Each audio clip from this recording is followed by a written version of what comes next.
सेशनमध्ये 2023मध्ये आम्ही पहिलं बक्षीस घेतलं.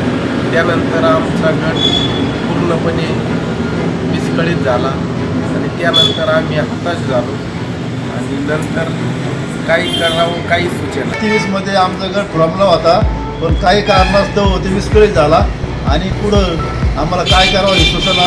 त्याच्यामुळं आम्ही निराश झालो. रामराम.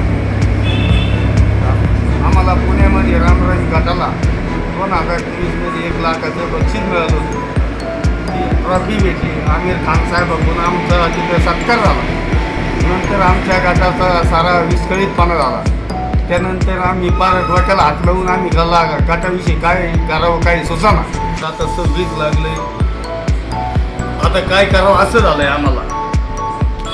राम रहीम सेंद्रिय शेती गटाला 2023मध्ये 1 लाखाचं बक्षीस आणि एक ट्रॉफी भेटली आणि त्या ठिकाणी गटाने पुढल्या 2024मध्ये जशा पद्धतीने वाटचाल करायला पाहिजे होती तशी न करता त्या ठिकाणी गटातील म्हणजे काही अडचणी आल्या आणि गट डायरेक्ट 24मध्ये थांबला आणि गटबांधणीच व्हायना.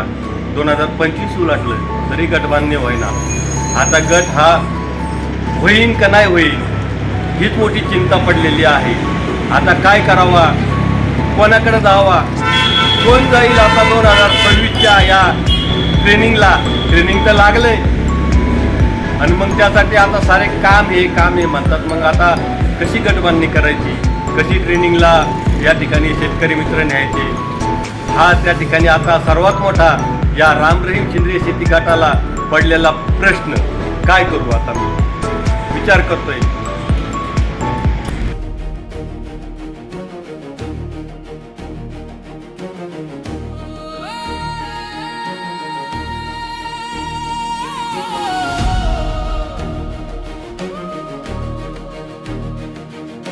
हौसलों से बढ़कर कोई दीवार नहीं, जुनून से जलता है हर अंधकार नहीं.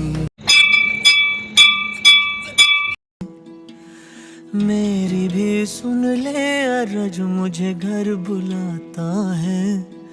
भगवान है कहाँ रे तू.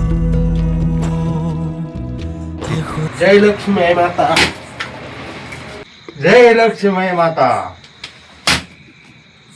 भेटून दे यश आम्हाला राम रहीम सेंद्रिय शेती गटाला 2026ला बक्षीस आणाय. लक्ष्मी माता केली तुझ्या चरणी नारळ फोडून गटाची सुरुवात. वो चिंगारी अभी जिंदा है, हर गिरने वाला हरता नहीं.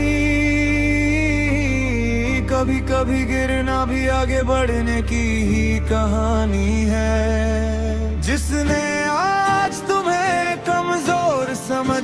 नवीन पहाट झाली.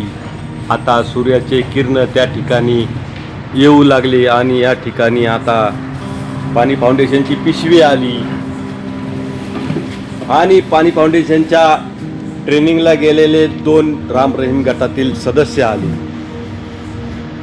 मच्छू दादा आणि बंडू दादा हे दोघं या ठिकाणी आज ट्रेनिंग घेऊन 3 दिवसाचं निवासी ट्रेनिंग घेऊन या ठिकाणी 2026मध्ये या राम रहीम सेंद्रिय शेती गटाची सुरुवात झाली. रवींद्र होळकर बोलतोय. असं ट्रेनिंग कधी झालं नाही. असं ट्रेनिंग भारी झालं. खूप भारी वाटलं.